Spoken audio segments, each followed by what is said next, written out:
Amém, amados irmãos, louvado seja Deus. Como você já sabe, abra sua Bíblia no livro de Jó. A gente vai andar com Jó um bocado de tempo. Chegamos hoje no capítulo 8 de Jó.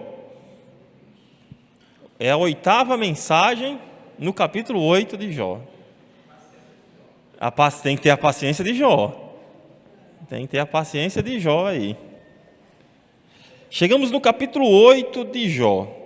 Quem vai falar aqui é um camarada chamado Bildade. O segundo... Alô? Um deles já tinha falado, Jó respondeu e agora outro amigo vai falar. Aqui no capítulo 8, você vai... O livro de Jó, só lembrando a sua mente esclarecida, o livro de Jó vai narrar a história de um homem justo. E isso é importante sempre que a gente estiver falando do livro de Jó e você estiver lendo o livro de Jó, tenha na sua cabeça que o próprio Deus disse que Jó era um homem justo. Então a Bíblia está falando, o livro de Jó está narrando a história de um homem justo que vai enfrentar inimagináveis provações, mas vai manter a sua fé inabalável. Isso tem que estar sempre no nosso juízo. O autor do livro de Jó, Deus permitiu que o livro de Jó fosse escrito da forma como fosse escrito para que você, quando estivesse lendo, pudesse sentir a indignação de Jó. Porque se coloque no lugar, Jó não tinha o capítulo 1 e o capítulo 2, mas Jó tinha consciência de que ele era inocente. Você sabe que ele era inocente. Você sabe que os amigos estão acusando ele de forma errada. Mas Jó tinha isso na consciência, ele não conhecia o capítulo 1 e o capítulo 2. Então o livro está contando essa história. A grande ideia do livro é que Deus ele é soberano sobre todas as coisas e nenhum dos seus planos pode ser frustrado. Jó vai falar isso no final. Nenhum dos teus planos pode ser frustrado. Então os planos de Deus eles vão acontecer. Ainda que Satanás tenha trazido todo o mal, toda a desgraça na vida de Jó, permitido por Deus, aquele mal, no final, fez com que Jó se aproximasse mais de Deus.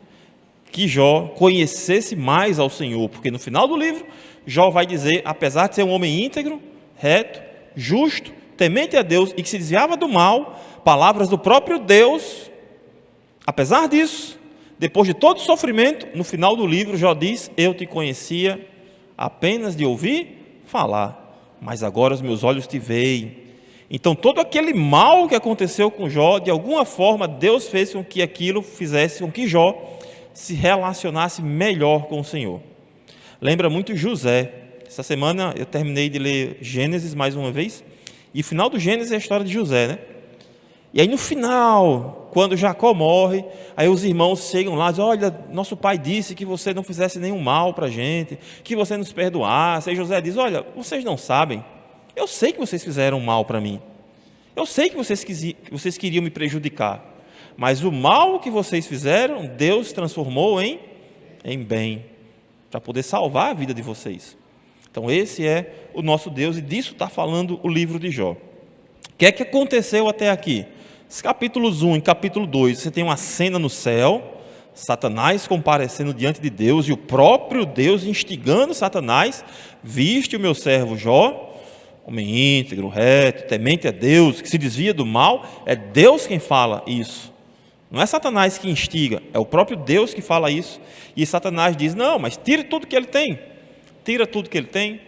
Depois tira a saúde dele, a própria esposa dele diz, amaldiçoa a Deus e morre, mas o capítulo 2 termina dizendo que Jó não pecou contra Deus. Então o argumento de Satanás é derrubado. No capítulo 3, Jó derrama o seu coração, toda a sua dor, todo o seu pesar. Depois de 7 dias no pó e na cinza, ele fala, olha, era melhor que eu tivesse morrido, era melhor que eu não tivesse nem nascido, era melhor ter morrido ainda na barriga da minha mãe. Uma vez que eu nasci, era melhor ter morrido uma criança. Uma vez que eu cresci, eu devia ter morrido cedo. Por que eu vivo uma vida tão miserável, Jó diz? Jó está igual como a gente viu na mensagem, igual no livro de Ruth, onde Noemi pensava que a vida dela tinha chegado ao fim, Jó pensava que aquele momento era o fim da vida dele. Não sabia não sabia Jó que Deus ainda tinha uma grande obra na sua vida e que o final da sua vida seria melhor do que o início da sua vida.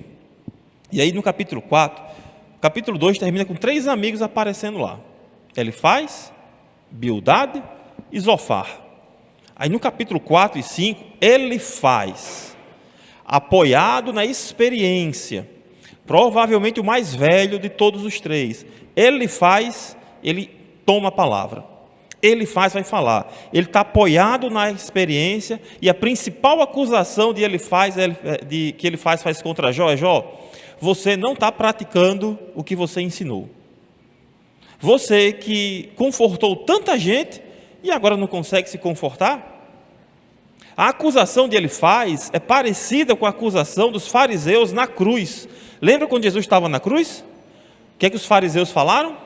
Salvou tanta gente, mas não consegue salvar a si mesmo. Era essa acusação que ele faz, e ele era uma pessoa baseada na experiência. Provavelmente alguém mais velho, alguém queria dizer assim: olha, antigamente era assim, no meu tempo é que era bom. Assim, ele se apoia na experiência, ele faz. E aí a gente viu, domingo passado, a resposta de Jó, nos capítulos 6 e 7. Jó vai revelar a grande angústia que ele tem, sobretudo porque os seus amigos não estão compreendendo a dor que ele está passando. Elifaz, que deveria ser aquele que iria consolar, o barulho de Elifaz causa angústia no coração de Jó. E no capítulo 7, o silêncio de Deus causa angústia no coração de Jó, ao ponto de Jó dizer: eu prefiro morrer do que negar as palavras do Todo-Poderoso. Eu não vou negar as palavras do Todo-Poderoso, mas eu não sou de pedra, Jó diz. Eu não sou de bronze, eu sou de carne. As minhas forças são limitadas. Eu não quero negar as palavras do Todo-Poderoso. E assim Jó termina o capítulo 7. Aí no capítulo 8 vai falar um camarada chamado Bildade. Elifaz, ele era aquele camarada mais velho, que usava a experiência como argumento. Não, porque no passado era assim, foi assim, eu sou mais velho, eu conheço as coisas e tal. Elifaz apoiava na experiência. Bildade, ele vai se apoiar na tradição. É aquela pessoa que diz assim: não, sempre foi assim. No passado era feito assim, então tem que ser feito também. Se deu certo assim no passado, tem que dar certo hoje também. Bildade, ele vai se apoiar na tradição. Bildade, o capítulo 8 é um capítulo curto. Se você ler o capítulo 8, você vai ver várias coisas que Bildade fala, você vai encontrar nos Salmos. E o que ele está falando, muita coisa que ele fala é verdade, só que ele está usando uma verdade, aplicando a pessoa errada. Ele está falando a verdade sem amor. A recomendação de Jesus é: sigam todos a verdade em amor. Quando você fala a verdade, mas não fala em amor, você está sendo bruto e ignorante. E aí quando você fala a verdade não produz os efeitos que a verdade poderia produzir, porque você está sendo pesado, como Bildade é. Bildade aqui é o que a gente costuma, na linguagem popular, falar que está sendo como que um cavalo batizado, que dá coisa para tudo quanto. Ele vai falar coisas aqui, que quando eu estava lendo, eu disse: ainda bem que o nome do livro é Jó, porque se o nome do livro fosse Paulo Henrique, na hora que Bildade tivesse falado isso, ele tinha levado um soco na cara, pelo que ele falou. Porque não tem cabimento o cara falar um negócio desse na situação que Jó estava passando. Ele não vai ter pena, Bildade. Ele vai falar verdades, mas ele não vai falar verdades em amor. Bildade vai argumentar que Deus recompensa os justos, e de fato Deus recompensa os justos. Ele vai falar que Deus pune os ímpios, e de fato Deus pune os ímpios. E ele vai aconselhar Jó a buscar restauração através do arrependimento. Tudo isso é verdade, só que ele aplica de forma errada. Ele tem uma boa teologia, mas tem uma prática errada. É uma pessoa que conhece muito de Bíblia, mas pouco de amor. Uma pessoa que, de repente, ele conheceria de Gênesis a Apocalipse tudo, mas teria dificuldade de se relacionar com outra pessoa. E assim é Bildade. Vamos entrar aqui, eu não vou ler o capítulo todo, vou ler apenas alguns versículos. Vou dividir esse capítulo aqui em 3 partes, e a primeira parte é um discurso de Bildade. Veja como ele começa a sua fala. Veja o capítulo 8, eu vou ler do verso 1 até o verso 3. Verso 1 e verso 2. Ele diz assim: Então Bildade, o suíta, tomou a palavra e disse: Até quando você vai falar essas coisas? E até quando as palavras da sua boca serão como um vento impetuoso? Basicamente o que ele está perguntando para Jó, ele está dizendo: Jó, cale a boca, Jó. Até quando você vai ficar falando essas besteiras aí? Até quando você vai falando essas asneiras aí? Jó estava derramando o coração dele, mostrando toda a sua dor, e alguém chega e diz: homem, deixa de besteira. Sabe quando você está doente, está mal, você fala para a pessoa que está mal, aquela coisa toda, e alguém diz: homem, isso é besteira. Foi isso que Bildade fez. Olha, até quando você vai ficar falando essas bobagens, Jó? Até quando você vai falar isso? Ele foi absolutamente insensível. Veja o que ele fala, veja o que ele, o disparate do que ele fala no versículo 4. Versículo 4, ele vai dizer: se os seus filhos pecaram contra ele, também ele os entregou ao poder da transgressão que cometeram. Você sabe o que é que Bildade está dizendo aqui? Jó perdeu 10 filhos, num dia só. 7 meninos e 3 meninas. Num dia só, Jó perdeu. Aí sabe o que é que Bildade está dizendo no versículo 4? Está dizendo: olha, os seus filhos morreram porque mereceram morrer. É isso que Bildade está dizendo. Seus filhos pecaram e mereceram morrer, e fique calado. Você não tem motivo para estar reclamando, não. Por isso que eu disse, rapaz, se esse livro aqui se chamasse Paulo Henrique, nessa hora eu tinha partido para cima dele. Aí tinha doença no corpo que não me desse forças. Absolutamente insensível. O que ele está dizendo é: os seus filhos pecaram, Jó, por isso eles morreram. Agora você lembra o que é que Jó fazia no capítulo 1? Jó se acordava de madrugada, ele pensava: pode ser que os meus filhos tenham pecado no coração contra Deus, então eu vou fazer sacrifícios pelos meus filhos. Então Jó era uma pessoa absolutamente preocupada com a saúde espiritual dos seus filhos. E mesmo assim o camarada veio dizer: olha, os seus filhos pecaram. Aquele sacrifício que você fez não servia de nada. Aquela vida que eles viviam era só aparência. Seus filhos mereceram morrer, Jó. É isso que Bildade está dizendo aqui, no calor da dor de Jó. É isso que Bildade está dizendo. E ele diz aqui no verso 6, olha o que ele diz no verso 6.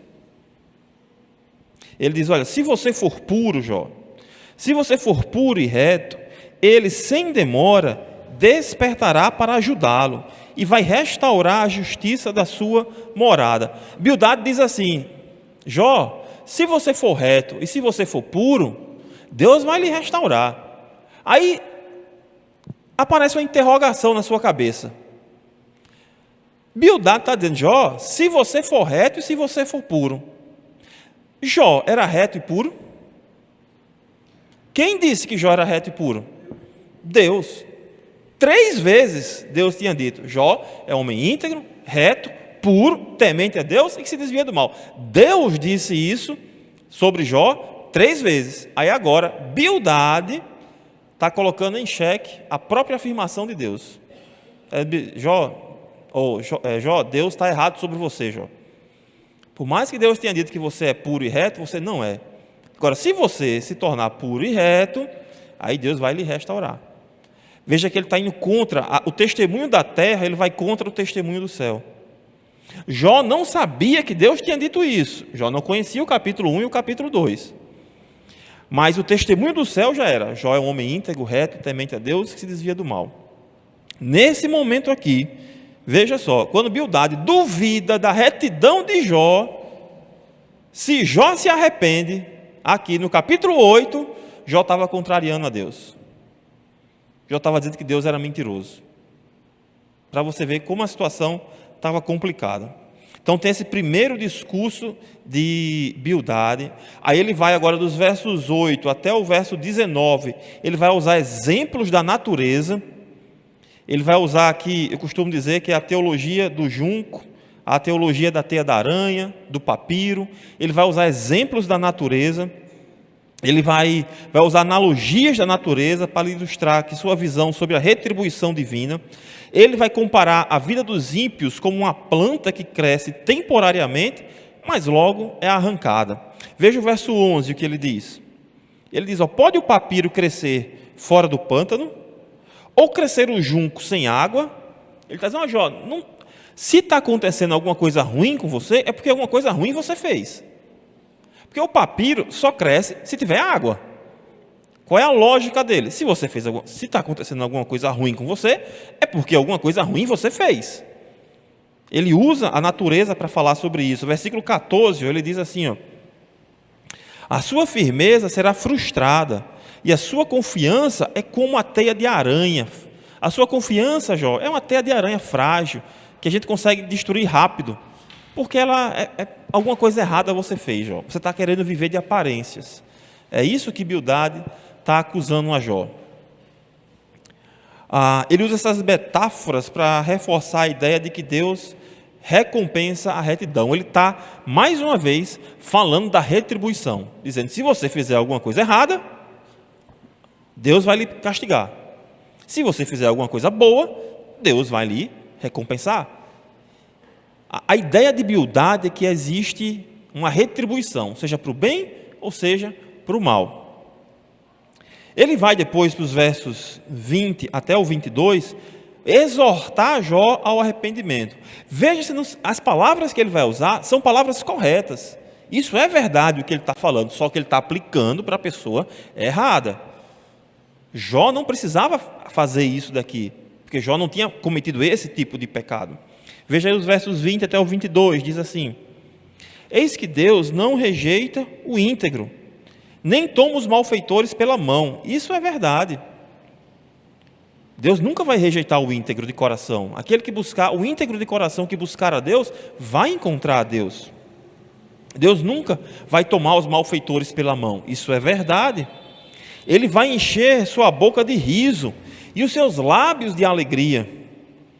Os que o odeiam se cobrirão de vergonha, e a tenda dos ímpios não subsistirá. Bildade vai concluir o seu discurso incentivando Jó a voltar para Deus, incentivando Jó a confessar os seus pecados, incentivando Jó a buscar a misericórdia de Deus. Ele vai acreditar que através do arrependimento, Jó poderá novamente encontrar prosperidade e felicidade. Veja, muito do que Bildade falou aqui no capítulo 8 é verdade. Muito do que ele falou aqui você vai encontrar inclusive em outras partes da Bíblia, só que ele está aplicando da forma errada.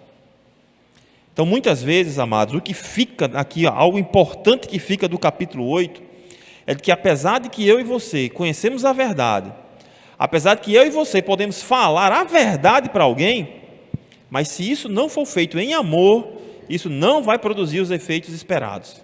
Às vezes você pode fazer com que a pessoa até se distancie mais de você. Você pode fazer com que as pessoas até tenham mais raiva, inclusive. Lembra de quando na tentação de Jesus, Satanás, ele usa o texto bíblico. Ele cita a Bíblia, Satanás, para tentar Jesus. Então nós precisamos ter cuidado com isso. Bildade, talvez, de todos os amigos, talvez Bildade seja aquele que tem a melhor teologia, seja aquele que tem o melhor ensino, seja aquele que mais conhece. Na época não existia a Bíblia, mas seria o que mais conheceria a Bíblia, seria Bildade. Mas ele é o que mais machuca. Aquele que mais conhece está sendo o que mais machuca. Ele vai ser aquele que vai bater, vai machucar bastante. Deixa eu trazer aqui algumas lições, alguns aprendizados e algumas aplicações. Você sabe que a Bíblia está contando uma história. Qual é a história que a Bíblia está contando? A história de como Deus está salvando um povo para si. A história de como Deus está salvando um povo para a sua exclusiva glória.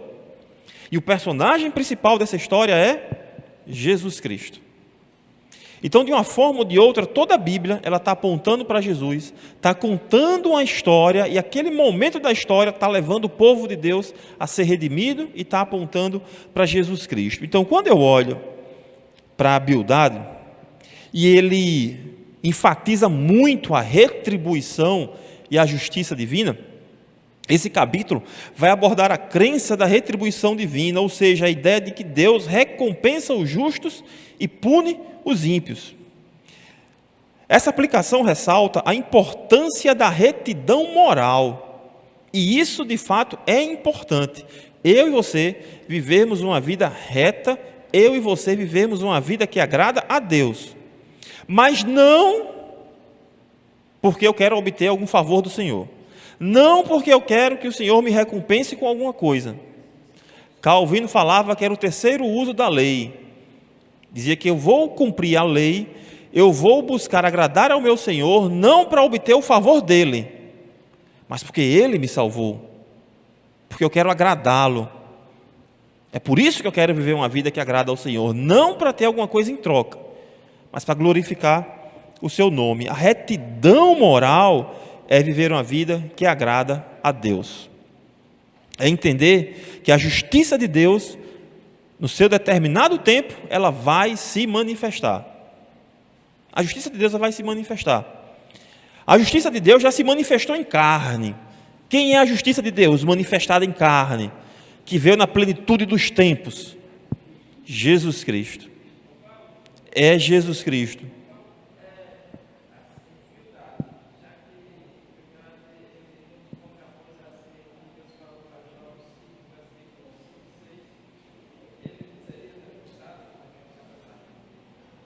Provavelmente não, ele está usando a teologia dele, ele está usando o conhecimento dele.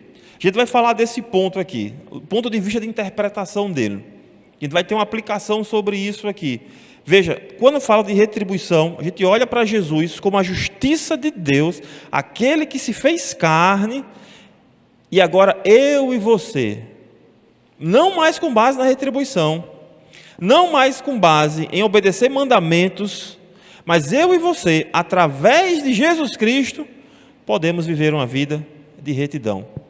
Através de Jesus Cristo. Pedro fala, diz assim: pois também Cristo padeceu uma única vez pelos pecados, o justo pelos injustos, para conduzir vocês a Deus, mortos sim na carne, mas vivificados no Espírito. O apóstolo Paulo, quando escreve aos Tessalonicenses, ele tem toda a sua parte doutrinária no começo, falando de Jesus, sobre a volta de Jesus, como devemos viver para agradar a Jesus, viver uma vida olhando para Jesus. E quando chega no capítulo 4, o apóstolo Paulo fala aquilo que é o tema central. Por exemplo, amanhã eu vou dar aula sobre ética cristã. A gente vai ter 13 aulas sobre ética cristã. Ética cristã nada mais é do que isso que o apóstolo Paulo escreve aos Tessalonicenses, quando ele escreve assim: finalmente, irmãos, pedimos a vocês e os exortamos no Senhor Jesus Cristo, assim como aprenderam de nós, a maneira de viver que agrada a Deus. Isso é a ética cristã.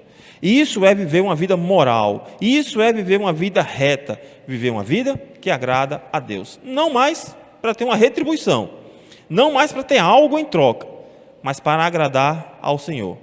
E não mais pelas minhas forças, mas pelos méritos de Cristo, olhando para Cristo.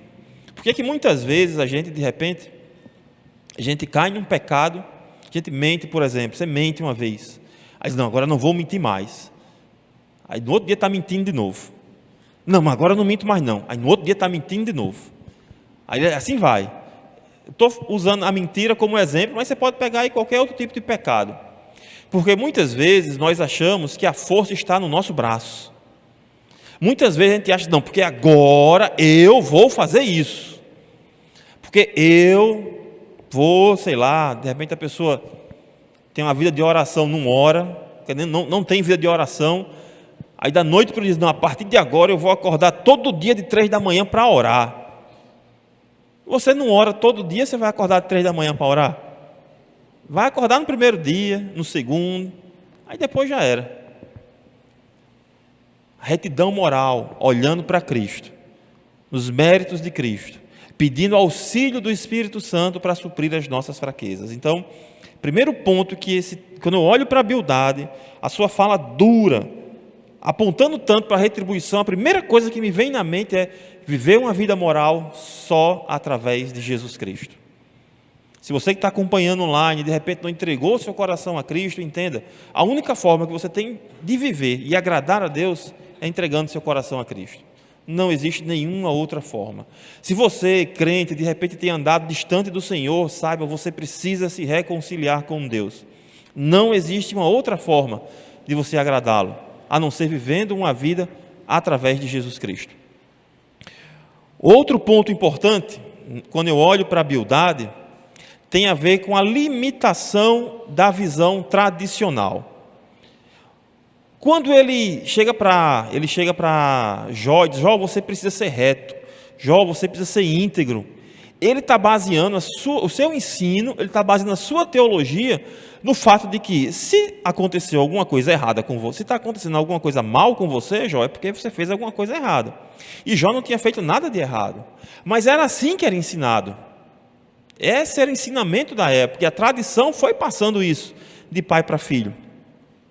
Enquanto a perspectiva de Bildade é baseada na compreensão tradicional da retribuição divina, a experiência de Jó mostrava exatamente o contrário.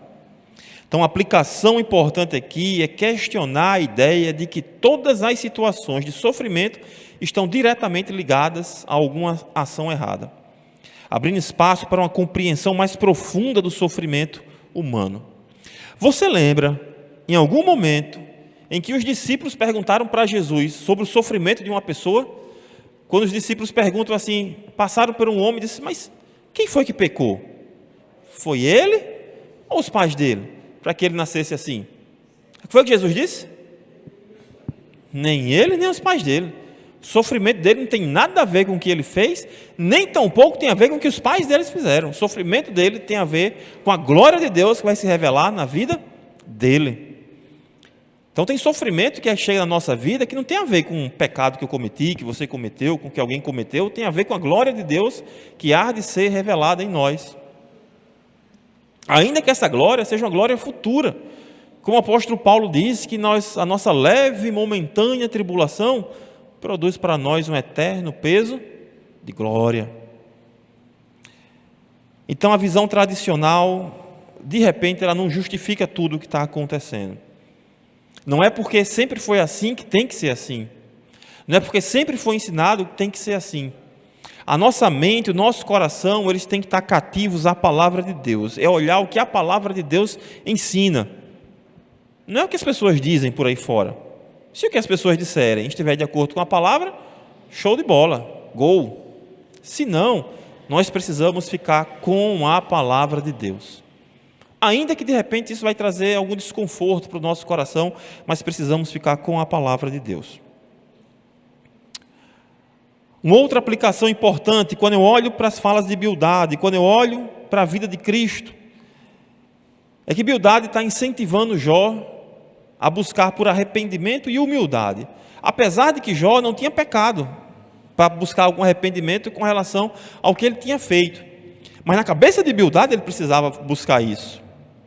Bildade, ele incentiva Jó a se humilhar diante de Deus e buscar arrependimento, como uma forma de reverter aquela situação. Veja, essa aplicação vai destacar a importância do arrependimento sincero e da busca de uma reconciliação real com Deus enquanto se confronta os desafios ou as dificuldades. De fato, precisamos nos reconciliar com Deus. Veja, e isso é importante que você entenda, e isso é difícil de escutar. Você que está acompanhando online, de repente vai ser difícil escutar, mas a palavra de Deus diz que aqueles que não entregaram o coração a Cristo, mais ou menos a Cristo, não existe. Ou pertence, ou não pertence. Ou é, ou não é. Não existe, não, fulano está quase, não, o quase não existe. Ou pertence ou não pertence. Aqueles que pertencem a Cristo, a Bíblia diz que o Senhor guarda em suas mãos, que nada pode mais separá-los, que nem anjos, nem principados, absolutamente nada, e que Deus cuida como a menina dos seus olhos. Deus guarda, Deus protege, ainda que o sofrimento venha, mas Deus, Ele cuida de nós. Mas, preste atenção, que agora tem um mais do tamanho do mundo. Mas aqueles que não pertencem a Deus, a Bíblia fala que a ira de Deus permanece sobre essas pessoas. Não é a chateação de Deus. Não é, Deus está chateado com fulano. Deus está de mal. Não. A Bíblia diz que a ira de Deus permanece na vida daquela pessoa. Lá em Colossenses, quando Paulo escreve, ele diz assim: portanto, façam morrer tudo que pertence à natureza terrena de vocês: imoralidade sexual, impureza, paixões, maus desejos, avareza, idolatria. Por causa dessas coisas é que vem a ira de Deus sobre os filhos da desobediência. A ira de Deus, Paulo está dizendo, a ira de Deus permanece sobre essas pessoas. A mão de Deus está pesando sobre essas pessoas. Mesmo o apóstolo Paulo, quando escreve aos Coríntios, ele diz: ora, tudo isso provém de Deus, que nos reconciliou consigo mesmo por meio de Cristo e que nos deu o ministério da reconciliação. A única forma que você tem, que eu tenho, de fugirmos da ira de Deus é através da reconciliação com Deus, que Ele mesmo faz através de Jesus Cristo. É a única forma. É a única forma. Eu lembro de uma história de Billy Graham. Ele foi pregar em uma cidade dos Estados Unidos, e ele foi para o hotel. Ele chega no hotel, ele abre assim a janela do quarto e dá para a rua, e aí vê várias pessoas andando assim na rua. Aí o camareiro, o rapaz que levou as malas dele, né, aí pergunta e diz: doutor Billy Graham, por que o senhor tem tanto desejo de pregar? Por que o senhor tem tanto desejo de falar de Deus? Por que o senhor tem tanto desejo de evangelizar? Aí ele chama o jovem, olha, abre a janela, aí aponta para a rua, vê várias pessoas passando. Aí ele diz assim: meu jovem, o que é que você está vendo? Aí o jovem fica assim e diz: não, estou vendo pessoas indo trabalhar, pessoas voltando para casa. Aí ele: por quê? Diz: porque eu estou vendo pessoas indo para o inferno. Eu estou vendo pessoas que a ira de Deus está pesando sobre a vida delas. E eu preciso falar de Jesus para elas. Não existe nada mais urgente, não existe nada mais importante, não existe nada do que essas pessoas ouvirem falar de Jesus, porque essas pessoas estão indo para o inferno. A ira de Deus está sobre essas pessoas, e a única forma de nos reconciliarmos com Deus é através de Jesus Cristo. Você pode dar o dinheiro do mundo todinho que você tiver, pode ganhar na Mega Sena hoje e amanhã doar todo o dinheiro, isso não vai lhe reconciliar com Deus. Você pode ser a maior entidade filantrópica do mundo, construir hospital, fazer de tudo, doar dinheiro, você pode fazer o que você quiser, isso não lhe reconcilia com Deus. A única coisa que pode nos reconciliar com Deus é Jesus Cristo, é entregarmos o nosso coração ao Senhor Jesus Cristo, e isso começa nele e volta para ele. E quando eu olho esse texto de Bildade, apesar de que ele está aplicando isso para Jó, mas a Bíblia está contando uma história, está apontando para Jesus, e quando eu vejo Bildade dizendo: Jó, você precisa se reconciliar, essa palavra fala ao meu e ao seu coração, precisamos estar reconciliados com Deus. Aí de repente você diz: não, mas eu sou crente, eu não preciso me reconciliar com Deus, já sou reconciliado com Deus. Amém, louvado seja Deus por isso, e você não vai perder a sua salvação, você não vai deixar de ser reconciliado com Deus. Mas se você não vive uma vida que agrada a Deus, você entristece o Espírito Santo, você perde a tristeza da salvação, você perde a confiança de que o Senhor é aquele que de fato está guardando a sua vida, você perde a confiança de que de fato Deus está cuidando de você. Não porque Deus deixou de cuidar de você, mas porque você se distanciou do Senhor, e você começa a ter uma visão pequena de Deus. Você já viu um avião passando no céu? Quando você vê o avião passando no céu, qual o tamanho dele? Bem pequenininho, né? Bem pequenininho. Chegue perto para você ver. Chegue perto, é um negócio do tamanho do mundo, enorme. É a mesma coisa. Quando eu e você nos distanciamos de Deus, o avião é o mesmo, né? Você está aqui, está olhando, ele está bem pequenininho. Quando você chega perto, ele está enorme. O avião é o mesmo. O avião mudou de tamanho? Não mudou. O que é que faz ele mudar de tamanho? É a sua percepção, é a sua distância dele. Se aproxime de Deus, você vai ver um Deus grande, poderoso, que cuida da minha vida e que cuida da sua vida. Se distancie de Deus, o avião vai continuar lá, vai continuar voando, vai continuar tendo o tamanho que ele tem, mas a percepção vai ser pequena. Essa era a ideia de Bildade. Apesar de que ele tinha uma grande teologia, ele falou grandes verdades, mas ele falou isso sem usar o amor. E muitas vezes precisamos falar a verdade, muitas vezes não, todas as vezes, precisamos falar a verdade em amor. Porque senão a gente vai produzir o efeito contrário. A gente vai mais distanciar as pessoas do que aproximar as pessoas. Bildade, de repente, era aquele que tinha melhor teologia, aquele que tinha todos os diplomas, que tinha feito seminário, que tinha feito um mestrado, que tinha feito um doutorado. Quando ele fosse falar, todo mundo imaginava, não, agora esse cara vai falar, ele vai falar palavras fantásticas. Aí ele é o que mais agrediu Jó, foi Bildade. Foi o que mais agrediu. Então, que essa palavra possa confortar o meu e o seu coração, mostrando que a verdade ela deve ser dita em amor. E que as aplicações desse texto em Jesus possam transformar a minha vida de forma que eu e você possamos viver agora uma vida que agrada a Deus. Uma vida que busca reconciliação com o Senhor todos os dias, para estar próximo desse Deus, para ter essa noção de um Deus grande e poderoso no qual nós servimos. Amém?